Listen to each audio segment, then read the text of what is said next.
Are you a forward thinker? Then you need an HR and finance platform that thinks like you do. Workday is the AI platform that helps propel your organization, your workforce, and your industry into the future. Workday, moving business forever forward. They say to only bring what you can carry. So with the all-new 2025 Ford Expedition Tremor, bring a lot. Like 3 dirt bikes, a few tents, an entire crew ready to make memories. A panoramic 24-inch display, and the confidence to push your limits. The all-new 2025 Ford Expedition Tremor. Always consult the owner's manual before off-road driving. Know your terrain and trail difficulty and use appropriate safety gear. Max payload varies based on accessories and vehicle configuration. See label on door jamb for carrying capacity of a specific vehicle. Always properly secure cargo.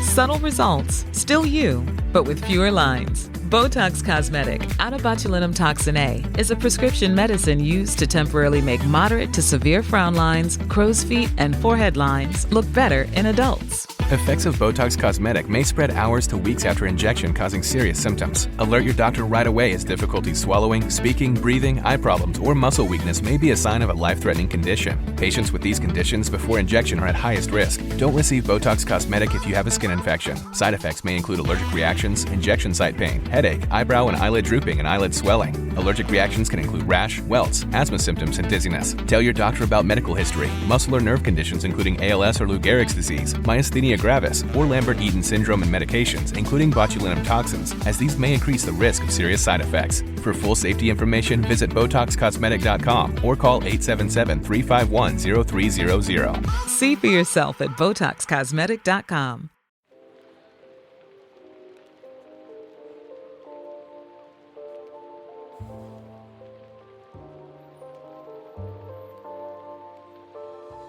Welcome to Book Talk for Book Talk with Jack and Amy, your besties with a literary podcast that deep dives into your favorite novels. This is Jack. And I'm Amy, and we're currently taking a break from our Crown of Midnight season to talk to author Meghan Quinn about her new book, Till Summer Do Us Part.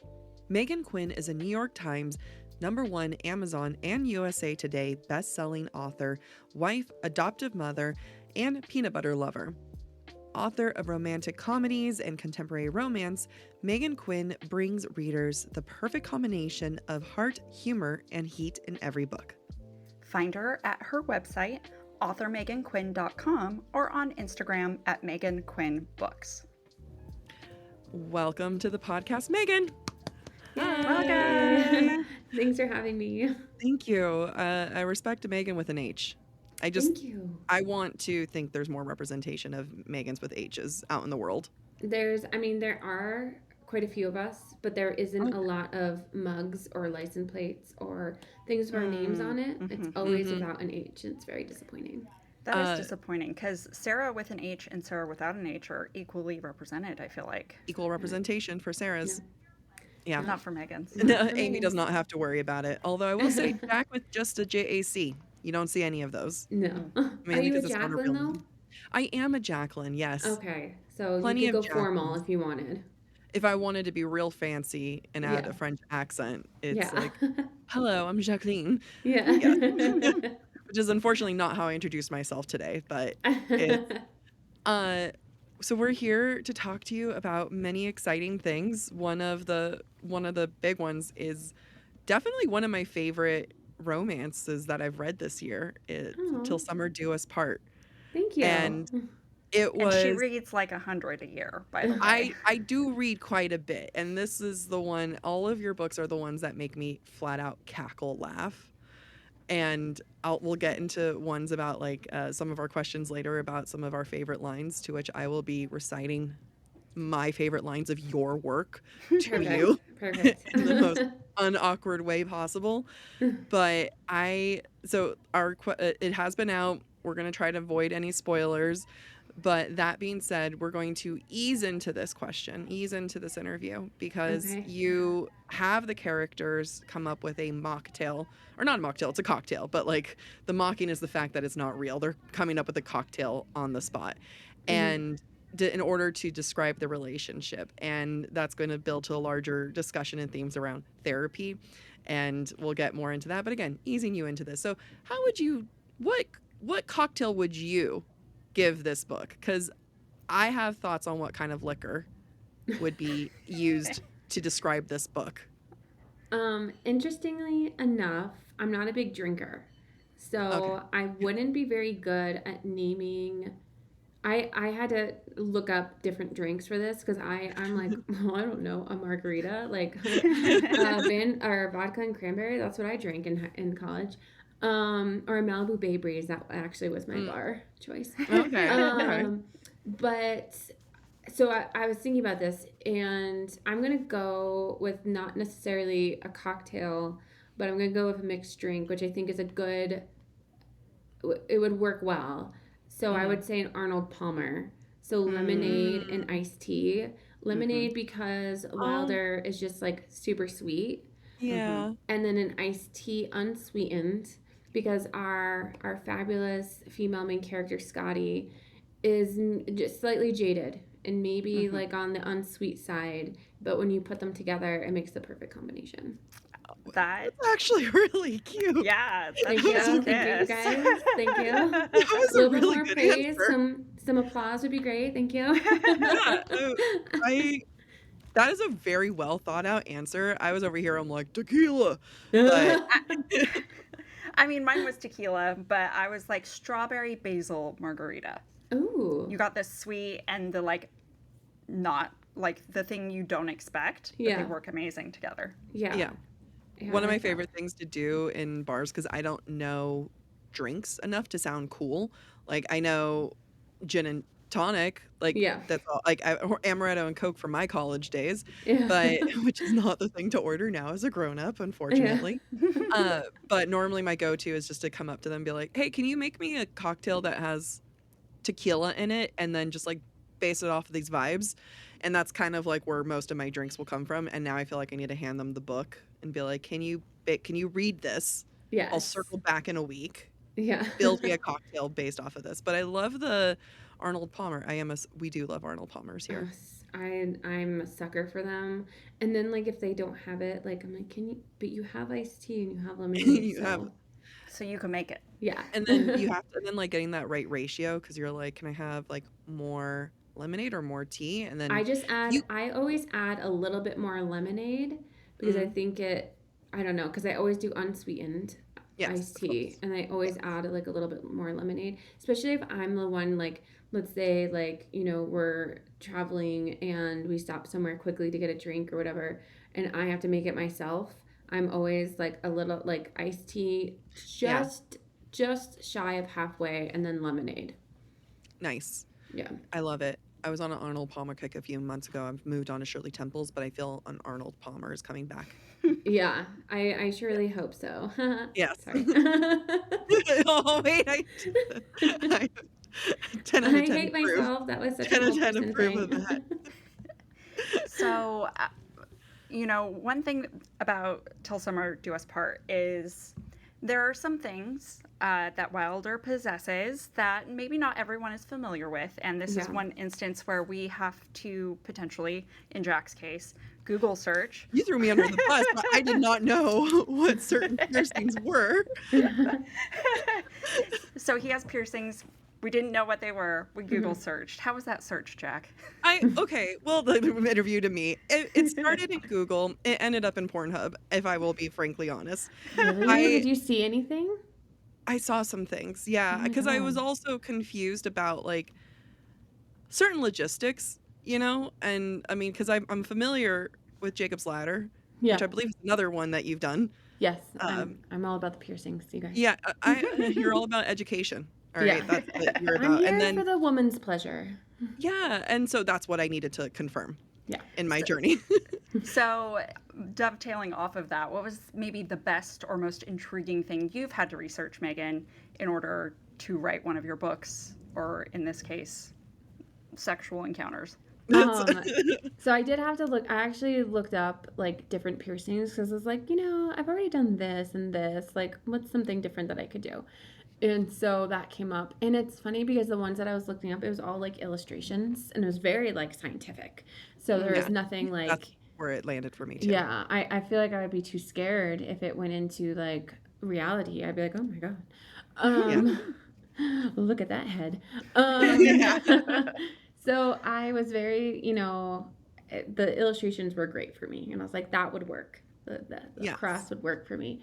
So, but this isn't like, because I feel like a lot of like a Frida McFadden would be looking up things that would get her in trouble with the government.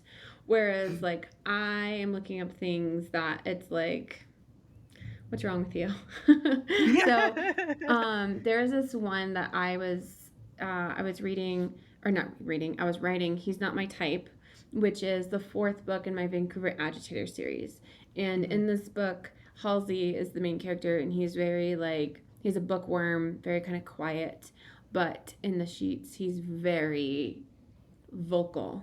And I just love that kind of juxtaposition between his personality. And so I had to look up different ways to dirty talk, because I was like, I need him to be very creative and very, very vocal in this moment. And I only have, I have my toolbox of what I say when I'm writing those scenes. I mean, we all know a good girl. We all know. Yeah. I need to go above and beyond that. And so there was there's like a bunch of websites of all of these different things that like they would say. And so then I was like, oh, wow, she would say these things. And then it was like going back and forth. And everyone says it's one of the most like dirty talking books I've ever written.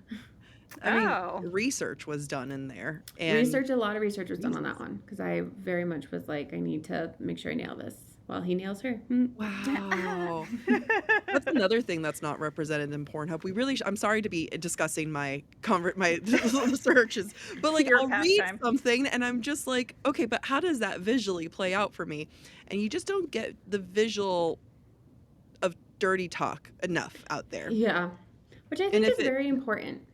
And especially as a writer, you have to have it in there, because personally, in my opinion, the way that I like to read like that kind of scene is that, and also I have to like be somewhat careful because the kids are like over there. I'm trying to like hold back a little bit here, but like also I want to deliver. So if I'm beating around the bush, you guys, you know why. No pun intended. But I was when I like to read a scene, I don't like to have it just like, let me use my pen, just written out of exactly what's going on. I like to have moments where it's like he says something, she says something, there's a little internal dialogue, and then you get what's going on, and then you break it up a little bit more, because I think sometimes if you just write it out all in one scene, readers are kind of like get lost a little. So I think if you break it up and you slow it down a little bit more, that scene becomes even, you get a little bit more tingles while you're reading, you know? Jack's number one complaint is, it's only a paragraph? Or it's only a page? Give me chapters. So Not with your books. Not with you, Megan. No. If you said that about my books, I would say you were a liar. Never read anything I've written. Yeah. That is not how it happens. Sometimes my scenes can be up to 5,000 words, and I'm like, oh my god, this foreplay is too much. Said no one ever. Yeah. Yeah, I love that though, because I think there is something about in the psychology of like dirty talk in books, and then like women, and I kind of think the way you're saying that it paces it, and it almost like helps ease not just the character but the reader as well into the scene, because you know, like we're reading it, we all want the same thing, and it's spicy and it's fun, but it's also another way of exploring just whether it's like something they like or not, but whether it's just understanding pacing, because sometimes it ends up being a paragraph and you're just like, okay, 5 minutes and it's done, and not that people are going to live by it. However, I do think it is important for representation in the sense that things don't fade to black, and you know, there can be exploration and there can be time spent on women's pleasure. Yeah, and I also need them to vocalize their release. I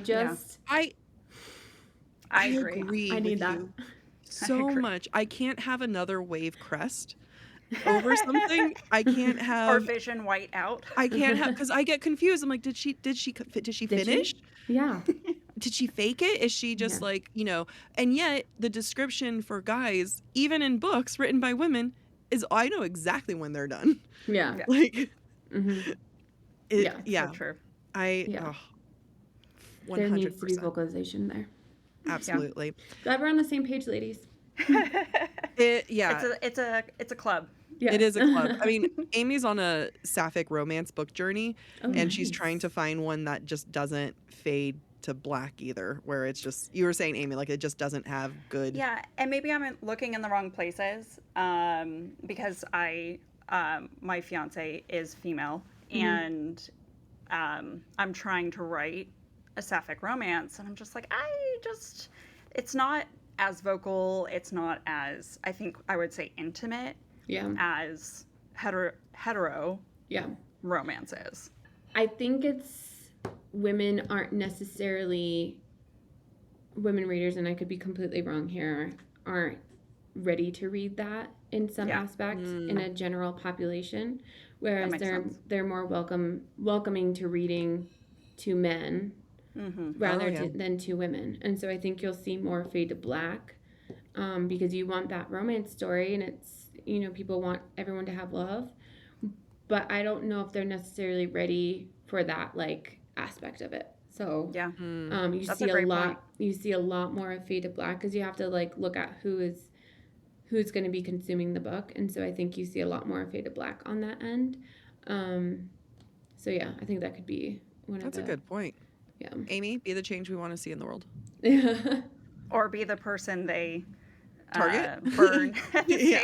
No, or they could be like, oh my god, I didn't even know. Right?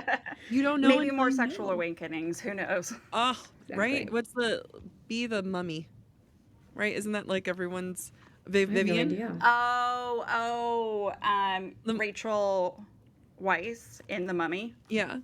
That's like the millennial sexual awakening for most bi girls. Oh, really? Oh, my God. Rachel Weisz in the first Mummy with Brendan Fraser. Yeah, it's like an ongoing joke. No like idea. bi girls awakening is The Mummy because you have like hot Brendan Fraser and then you have hot Rachel and then confusion commences. Yeah. That's so funny. So we were talking about, I mean, there's no cool way of transitioning this, so my professionalism ends there. This I is your apologize. cool way of doing it. There's no cool way of doing it. But as the title implies, till summer do us part, there is in fact a timeline. It's not till 3/4 of the year goes by do us part. Yeah. How do you map out the emotional beats like so well? Because they're all hit very much in stride.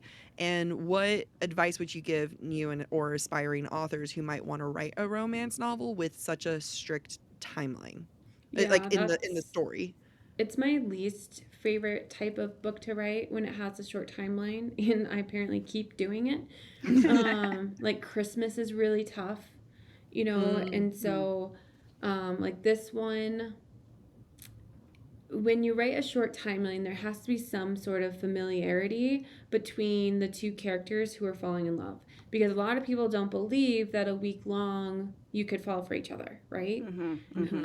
Or there needs to be some sort of emotional connection, vulnerability that you feel with this person that could continue moving forward on the path to finding love, okay? Yeah. And not saying that you can't find love within a few days, because that is very much a real thing that happens in everyday life. People get married within 2 weeks and are still together 30 years later. You know what I mean? And so I'm rooting for myself on that. There are short timelines of love, but in the general population, I would say it takes a little bit longer. And if you want to get people to be on board with your love story, you got to figure out a way that would make the connection between the two of them very much relatable, understandable. And so with Till Summer Do Us Part, I kind of had the connection of it's her best friend's brother. And so she might not have met him before, but there's that comfortableness there because she knows that it's her best friend's brother. And so it's okay if she kind of lets herself go a little bit because, you know, there's that familiarity there. Yeah. And then because it was an 8-day marriage camp, you have to have her or one of the characters have a very vulnerable moment up front. And you see that right after their first like therapy session. She has a very vulnerable moment and he's like, oh. and he kind of changes into, I'm not just this person who's trying to do improv and have fun. I'm actually here. And he talks to his brother who knows her. Mm-hmm. And he's able to help him out. And so you see that connection of them working together almost immediately. And so you're kind of like, oh, okay, like I can see them starting to like each other. I can see how this kind of works out. And then I wasn't necessarily going to have them fall in love and say, I love you after 8 days, you know? Yeah. Right. And so that's why in the second half of the book, or I would say after 2/3 of the book, you have that last half of him wooing her, not to spoil anything. Not that they like there's no third act breakup or anything, but him wooing her, and you can see that time move along within those short scenes of how they could come together and fall in love within that timeline. So it is tricky. That's how I mapped it out, but you have to think about those things when you are writing. And I really appreciated the follow through of like the wooing phase, because I do feel like maybe our natural instinct is like in a movie, let's just end it because camp ended, and then we just get the epilogue, right? Yeah. Or there has to be that second half that makes it believable to readers. Yeah. And what I really appreciate, where I'm like, I hope I'm not spoiling, but at this point, there's a happily ever after, guys. Like, you know, that's what happens. I feel like camp ended up, they walked away from it being like, this is a good baseline. Like, neither were saying, okay, we're done with camp marriage right now, you know, and it was such a, I think that's what for me made it so realistic too, where it was like, okay, so we have this connection, there's this amazing thing here, what do we do with it? It's not suddenly, you know, day 9 he proposes. Exactly. And that's just so, I mean, that, I don't mind that, you know, it's the Hallmark movie. I really don't, like, that just brings joy, right? But I was writing something that I think was a little bit more serious than that. And in order, in developing these characters and making Scotty into someone that a lot of women can relate to, you know, and a lot of men, and just, you know, a lot of people in general could relate to being in that sort of relationship where you're not appreciated. You can't just have her jump into another relationship right after that. You know what I mean? You have to develop that connection and give her that time to process.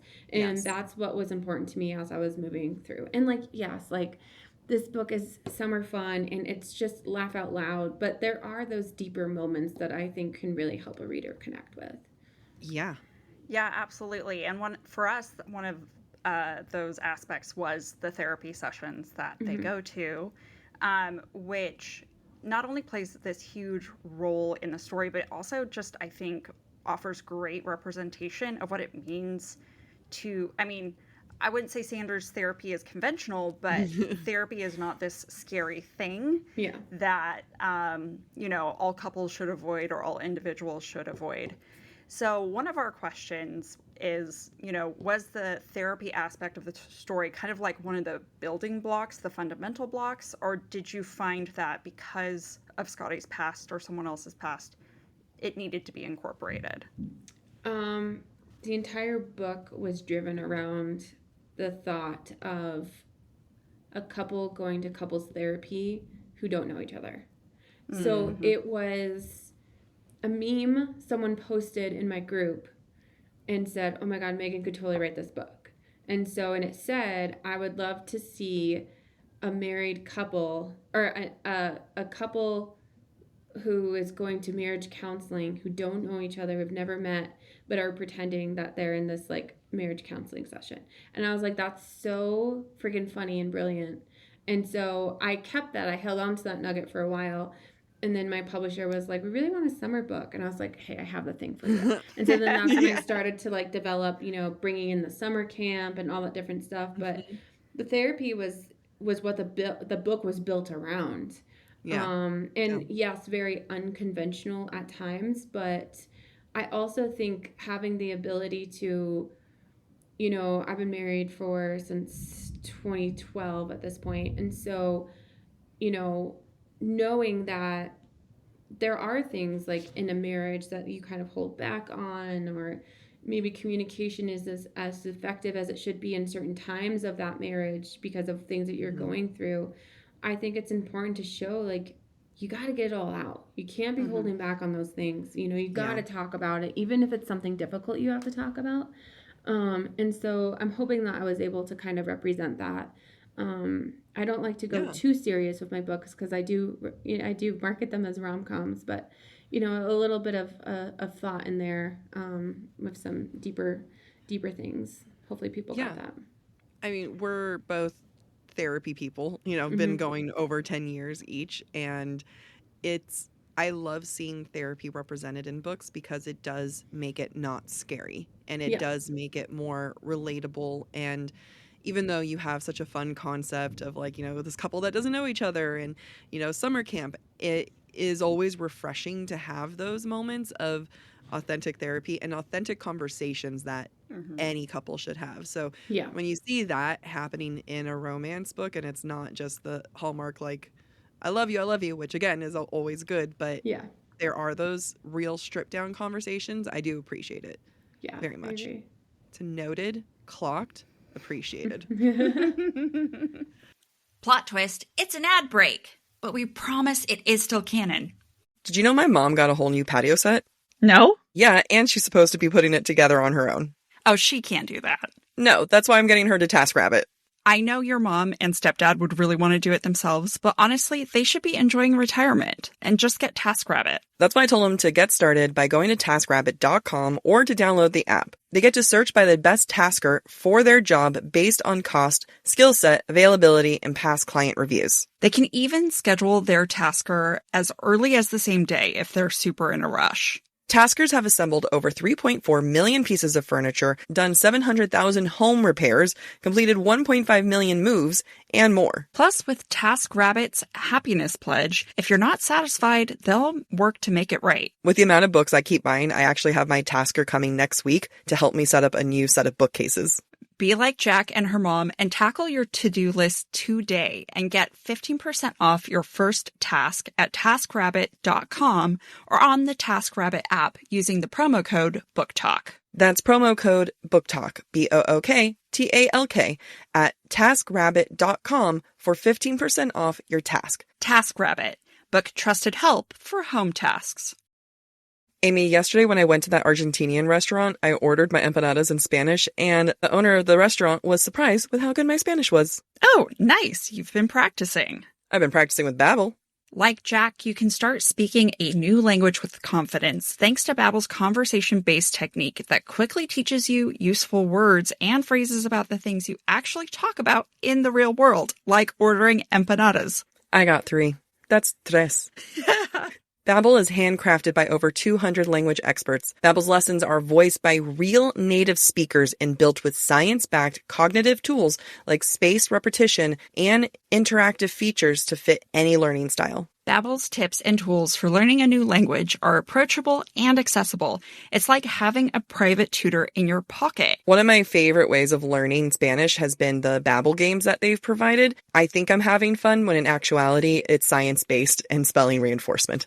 With over 16 million subscriptions sold, Babbel's 14 award-winning language courses are backed by a 20-day money-back guarantee. So get talking with Babbel. I want you to learn another language. That's why we're teaming up with Babbel to gift you 55% off subscriptions, but only for our listeners at babbel.com/booktalk. Get up to 55% off at babbel.com/booktalk, spelled BABBEL.com/booktalk. BOOKTALK. Babbel.com/booktalk. Rules and restrictions may apply.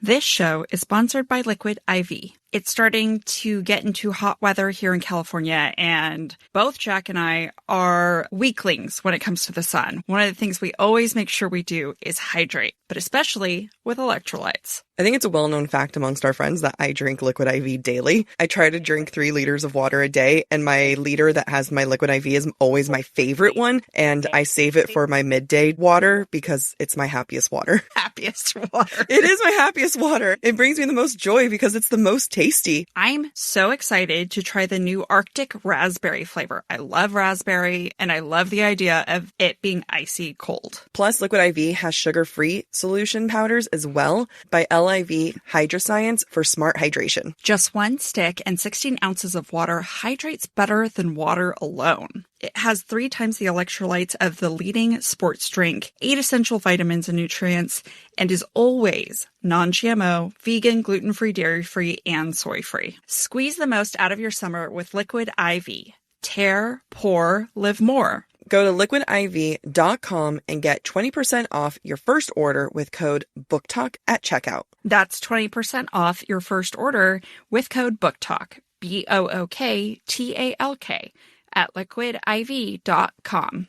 Growing up, my parents were obsessive about the chore charts and the stickers that we got to use to track our chores and what each completed chore was worth in money. And now with Acorns Early, you can apply that to today's kids with modern technology. It's genius. Acorns Early is a smart debit card and money app that grows kids' money skills as they grow up. Start with the in-app chores tracker and teach your kids the value of $1. Then let your kids set up their own savings goals. Start building healthy money habits early. Make them work for that PS5. Absolutely. Kids can spend what they've earned with their own customizable debit card, giving them the extra sense of independence. Plus, with Acorns Early, spending limits and real-time spending notifications, parents always stay in control. This is definitely something I would use if I had kids because I love nothing more than teaching hard work for reward. This is what's going to happen when I have kids. You're going to be teaching my kids with Acorns Early. That's exactly right.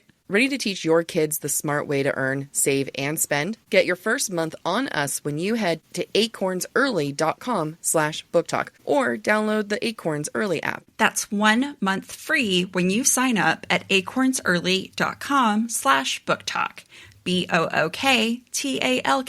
Acorns Early Card is issued by Community Federal Savings Bank, member FDIC, pursuant to license by MasterCard International. Free trial for new subscribers only. Subscription fee starting from $5 per month unless canceled. Terms apply at acorns.com/early terms.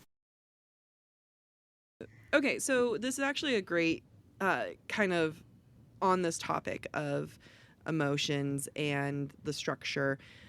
And you were saying that this isn't the kind of book that you normally like to write, the tight timeline, even though you keep writing tight timelines, or the fact that you do hit these emotional beats, even though it's a romantic comedy. Yeah. Is there something, whether it's in this book or maybe in another story, that you feel particularly proud of with the risk that you took and felt like, yeah, that was the payout you were really hoping for? One of my favorite things to do is write a third act breakup.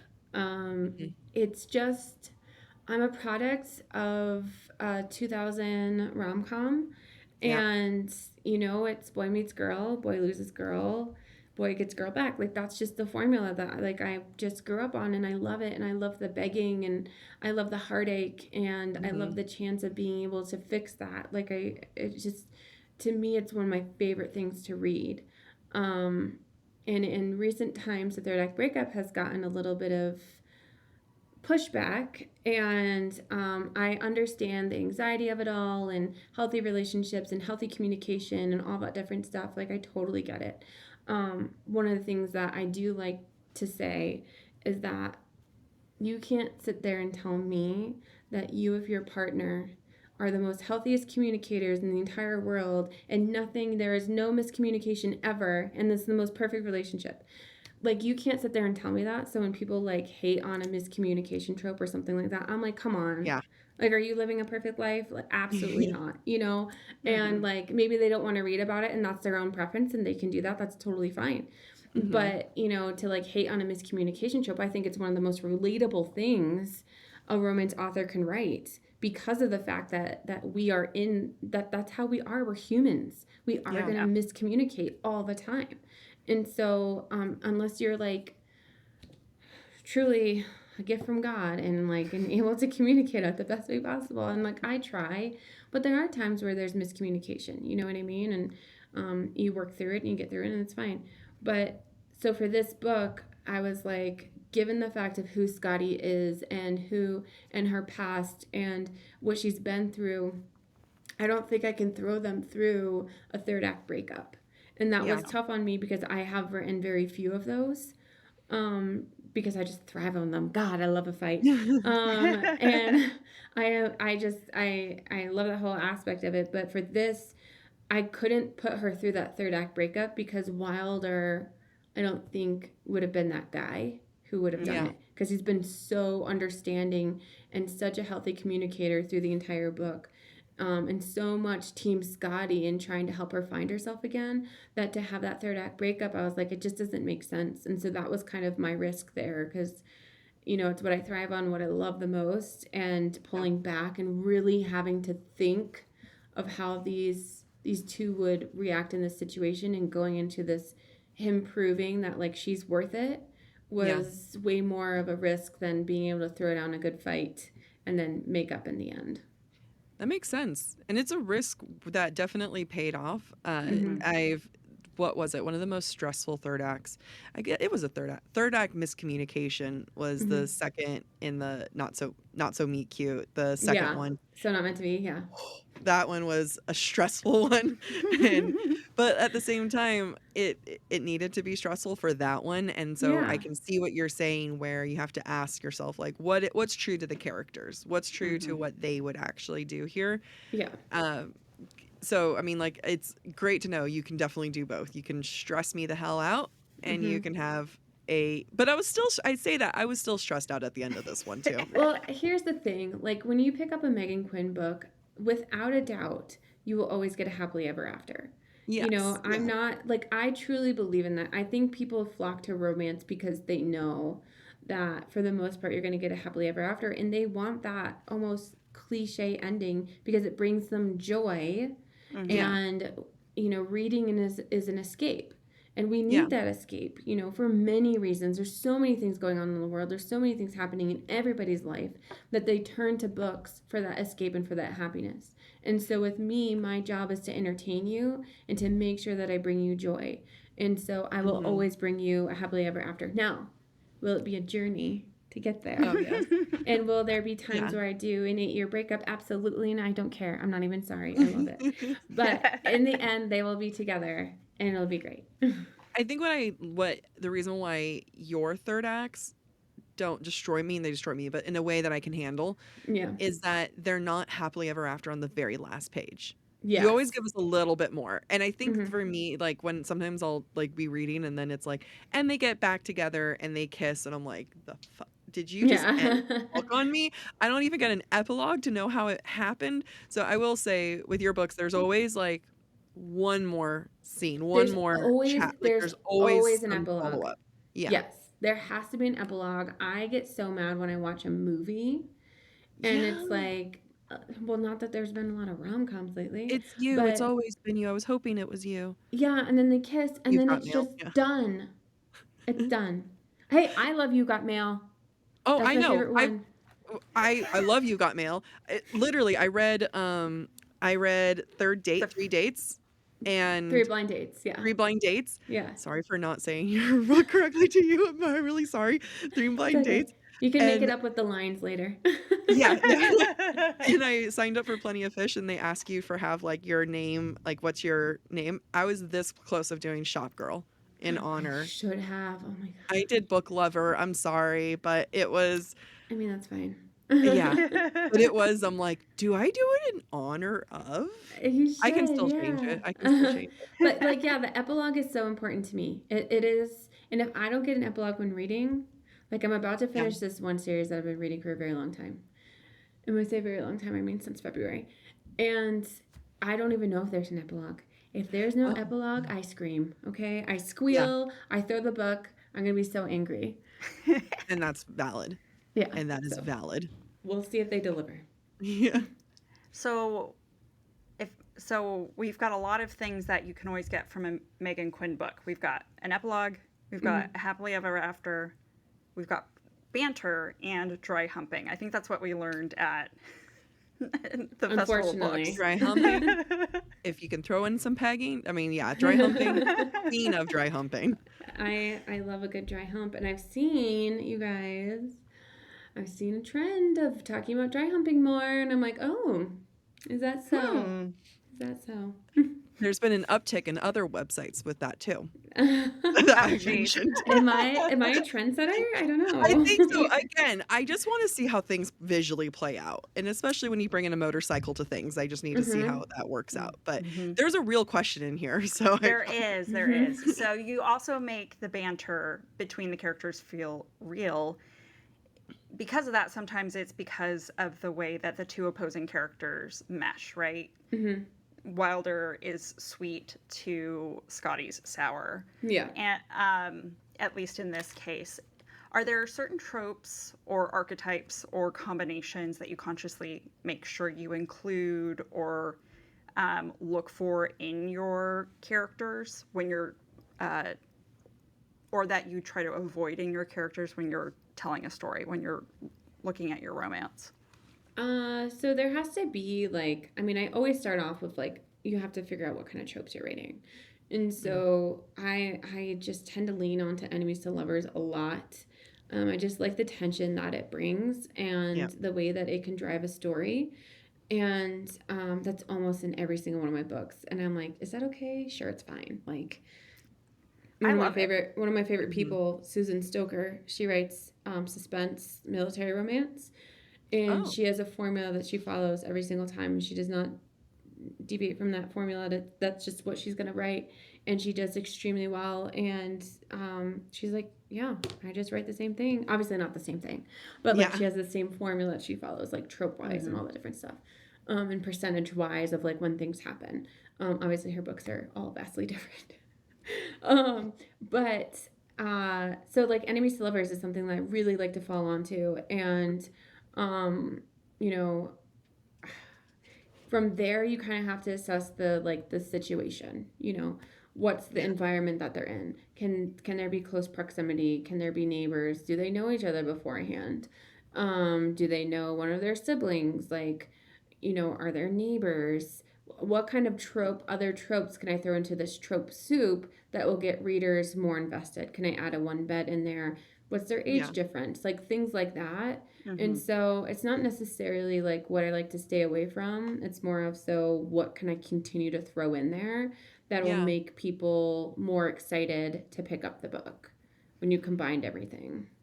Yeah. One thing I appreciate about our entire conversation is how much you think about the reader. And I know that's probably just what you have to because you're writing a book and you want to sell books, right? But I think I appreciate just how conscious you are of, I want it to be enjoyable, I want it to be relatable, and I want it to be believable. And I don't know that that's always, I don't know that every author thinks of those things consciously. Well, sometimes. I think of readers, honestly, from the very beginning, and I'm not just saying this, from the very beginning, I have said, my readers are my boss. So if I'm not pleasing my boss, if I'm not doing what I'm supposed to be doing for my boss, I'm going to get fired. I'm constantly listening to my readers. I read reviews, even though it can be painful at times. I'll read reviews to see what they like and what they don't like. Yeah. I'll watch. I legitimately watch Book Talk, and see what people are enjoying, what they're not enjoying, so that I can make sure that when I put out a book, it's something that the readers will actually consume and like. So there will be times where people are like, oh, we're doing, I'm going to write a book for me and what I want to do. And that's great. I like to write a book for the readers and what will please them and what will market well. And then I'll throw in my fun stuff with it. That's for me personally. So I'll do my universe stuff and all of that. I like that. I mean, it's scary, and I really respect that you do that because I know that is really hard to do as an author, even as a podcaster, seeing some notes that people say. But at the same time, so long as people aren't mean, sometimes they're not doing things to be mean. And the last thing I know, on the podcasting side is, last thing I want to do is ever say anything or follow something that people don't resonate, they don't like. And I can see that being the same as an author, where like the times change and Yeah. you want to be aware of that, and you don't want to be living in a silo of 2010 or something and sticking to that. So that's very brave, and I respect the hell out of it. Yeah, I try. Yeah. That also makes sense though, why when watching all of those TikToks and getting those reactions, because I feel like your FMCs are really relatable. And even when they're like 29 and me, a 35-year-old woman, is like, no, I still relate to that. Like I'm still like that brain is fully cooked, and I can tell. Yeah. I respect that. Oh no, go ahead. I'm kind of surprised. No, I'm kind of surprised because I think sometimes my female main characters get a lot of heat, and interesting. And I like. Well, that's internalized misogyny. I grow slightly irritated about it, and I try to make the female main characters as relatable as possible. Like one of the ones that gets me really going is there was a lot of hate for Kelsey from So Not Meant to Be, and because on what grounds? For the reason, people tell me the reason is JP loves her so much and he just wants to be with her and she's not with him. And I've had readers come up to me and say this to me in person, and I look them dead in the eyes and I say, "How do you know that JP likes her?" And they're like, "Because we're like reading." And I was like, "Because you're hearing it from his point of view." Because and what you're has reading he done his to point show? Of view. Yeah. He does not say he likes her until the moment she's about to go on another date and he begs her to stay. That's the initial moment. Yeah. And that isn't until further on in the book. So all she knows of him is that he's teasing her, he's giving her issues, he's like not being the guy that she would want to date, that she's looking for. He shows no signs of that human at all until that very moment. I said, you cannot blame her for not wanting to be with him because you're reading it from his point of view. And he doesn't say anything until then. And then they're like, oh my God, you're so right. And I'm like, yeah, I know I am. And I think like sometimes, we have to give the female main characters a little bit of leeway and kind of understand where they're coming from and understand that women are not perfect, and that's okay. It's okay that we have our flaws. Like, please let us have our flaws. Let us read our flaws. And I think that as a community as a whole, we need to allow that a little bit more. Yeah. I mean, every single book that I feel like I can make the argument, and I can't gather every book I've ever read in my head, but I'm just going to throw this generalized statement. It comes down to women trying to protect themselves. Yeah. And whether it's a lot of times emotionally, right? And just saying I don't know if I want to take the risk on this person who's not explicitly saying their feelings, or even if they are saying their feelings, there might be a list of a million reasons why they shouldn't be with them. Yeah. And it really the one that popped in my head is My Best Friend's Ex, where it's there's a million reasons why she shouldn't be with her best friend's ex, and there's some valid things. So it really comes down to women trying to protect themselves. So maybe the things that people are makes them angry is that they're seeing that's maybe relatable versus well, I don't think it's relatable entirely for a woman after years of living in this world saying, hey, I'm going to go throw everything out there and chase the guy. Because, we did that in our 20s. We're done.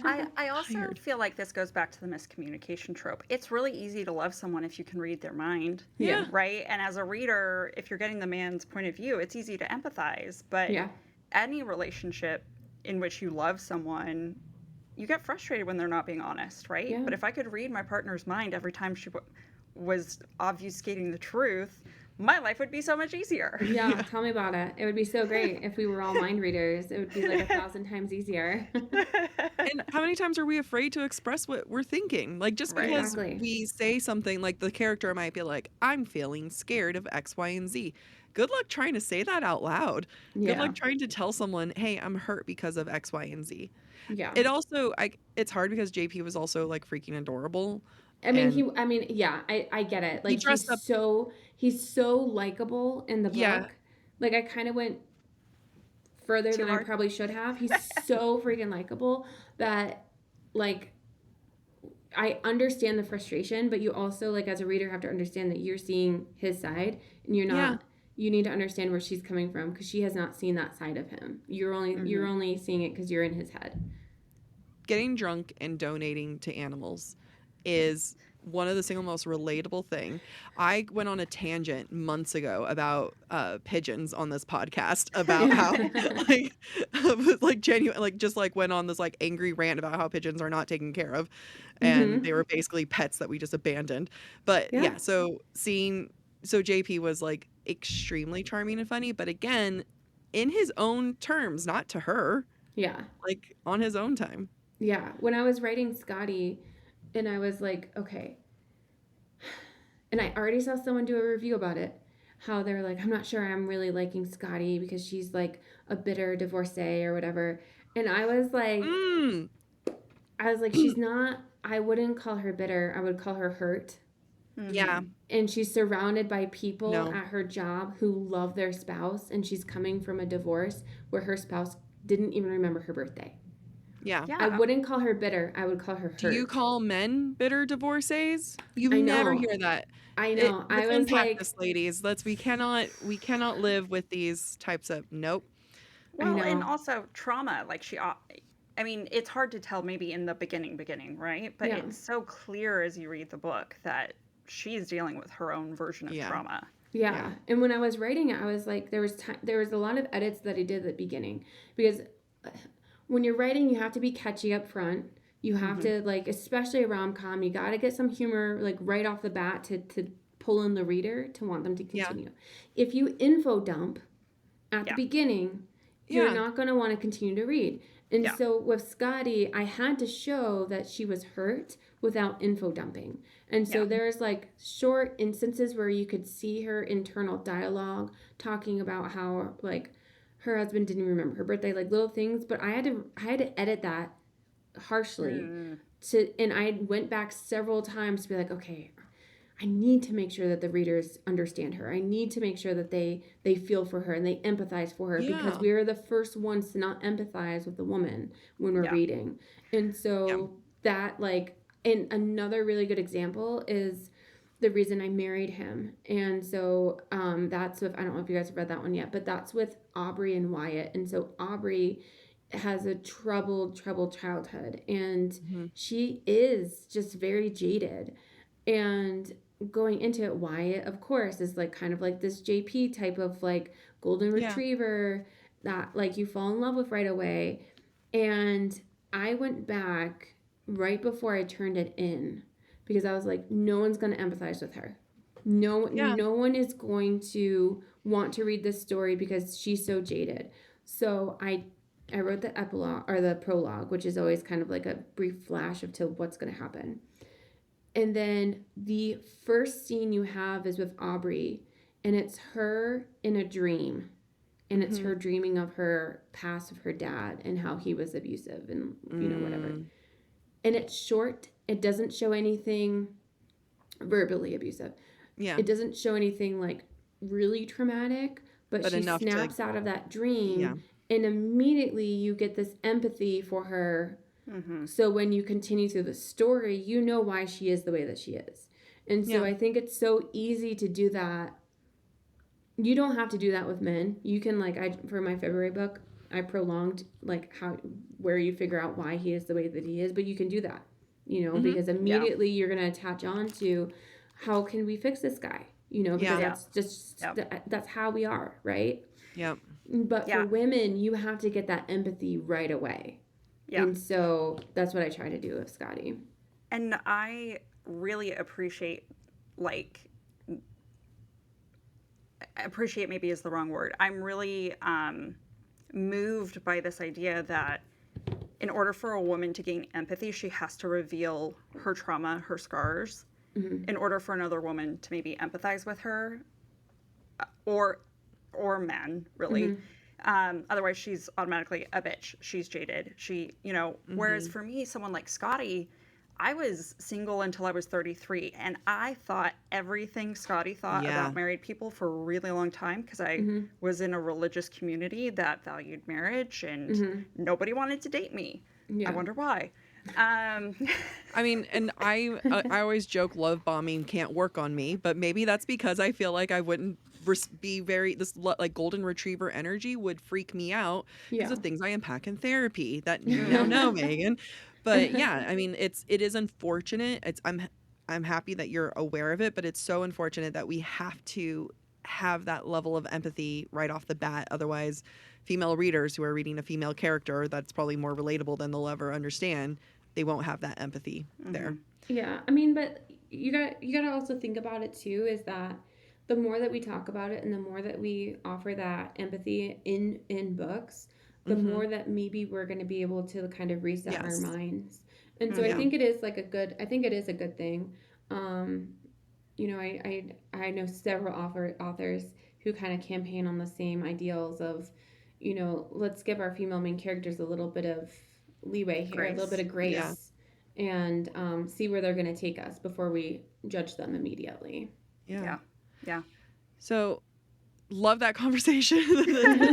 Very serious. Very serious. Meghan Quinn's gonna be so funny on here. No. The whole thing is like with our podcast is that we don't like to just like we do analysis, so we actually dive things like very deeply into things. So that's kind of our bread and butter. So that's our jam. But again, no cool segue to the last question we have for you. So, as Jack mentioned, there are many one-liners from your book that, without context, people will think we're insane if we just said them aloud. But within context, they are extremely funny. Jack, do you want to? Yeah. The way I scream, it's a family recipe to my roommates, and they have no context. It's a family recipe. Yeah. Like it's that and that a lot. I'm a mommy are the two things that I'm just going around saying to everyone.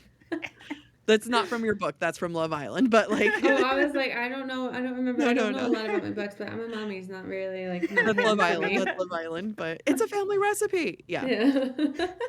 I love that. I do love that so much. I do love that scene too. So we know that you have a Christmas book coming out. It's Merry Christmas, You Filthy Animal. Mm-hmm. Is that correct? Yes. I was like, I did my research. Yeah. I swear I did. Unlike me. Can you give us a one-liner from that book that we should be on the lookout for? So, Merry Christmas, You Filthy Animal is basically. So I wrote How My Neighbor Stole Christmas last year, and are you okay, Amy? I know she's over there talking. I had a tickle in my throat. So I wrote this book with the intention of my publisher signed me up for 2 Christmas books. And I wrote the book with the intention of it being just a standalone with nothing else, you know, and then writing something completely different. And after that book came out, everyone was like, when's Max getting a book? And I was like, I don't think he is. And then I was talking to my publisher, my team, and they're like, Megan, I think Max needs a book. And so Max is the best friend of Cole, Cole is the main character in How My Neighbor Stole Christmas, main male character. And so I was like, oh, I guess I'm writing a book. And so for Max. And so How My Neighbor Stole Christmas is obviously like kind of this play on the Grinch. And so I was like, well, if I'm doing Max's book, I feel like I have to kind of do the same thing. And so I was like, what movie am I going to do? And for some reason, I chose Home Alone. I don't know why. I mean, what grown-ass man is going to fly down the stairs and say, my family disappeared? Like, it's just, like, it's not... I make it happen, but I don't know what I was doing. But, yes, I made a rom-com Home Alone. And... I love so that. There are 122 Easter eggs in this book of Home Alone. So things that are like, they could be as small as like a name. Yeah. You know, of one of the main characters, their real name. So like the actor's name. Or it could be something as like obvious as like, woof, you know? Yeah. And so... a line to look out for. And so like I couldn't say the lines like they would in the movie because that's like copyright or whatever. And so one of the things that they say, and they're like, Kevin, you were the French called les incompetents. And so Max is going through it. He's just thinking these things, and one of his brothers says, like, you're what the French called les imbéciles. And so look out for that line and you'll understand. It's like in the very first like chapter, prologue maybe, and you'll be like, oh, okay, all right, I see what she's doing here. I will remember this very moment before then. Oh my God. Well, thank you so much. Again, being respectful of your time, and you're the kids, let them know free. Please let everyone know, where can they find you? We now know what books to come, but you have so many that I am slowly trying to go through one by one. There's a lot there. There's a lot. You can find me on Instagram. I'm very I do a lot of DMs on my Instagram, and so that's how I communicate with my readers a lot of the times. If you get a response, it's from me. And so that's Meghan Quinn Books on Instagram. TikTok, I'm very active, not in DMs on TikTok because I just can't do both. They're hard. But I'm very active. If you mention me, I will go in and I will comment, and repost your TikTok. So, wow. And I think I'm author Meghan Quinn on there. I also have a reader group on Facebook, which is Meghan Quinn's Mofos. And yeah, I think that's about it. Well, we're so excited again to have you here. I'm sure Jack will be posting a video and tagging you. So thank you so much. Thank you so much. Have a great day. Thank you guys. Bye. Bye.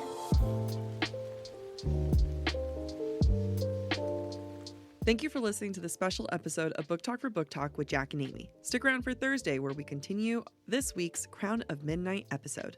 We encourage you to rate and subscribe to our show on your preferred podcast listening platform. We would also love to hear your thoughts based on today's conversation. You can submit your comments to our form at booktalkforbooktalk.com for a chance to have your feedback discussed during a future mini episode or a Patreon exclusive episode. If you're enjoying the podcast, please visit our website, booktalkforbooktalk.com, to view our latest merch and learn about supporting the show through Patreon or Venmo. You can follow us on TikTok, Instagram, or YouTube at the handle Book Talk for Book Talk. Bye.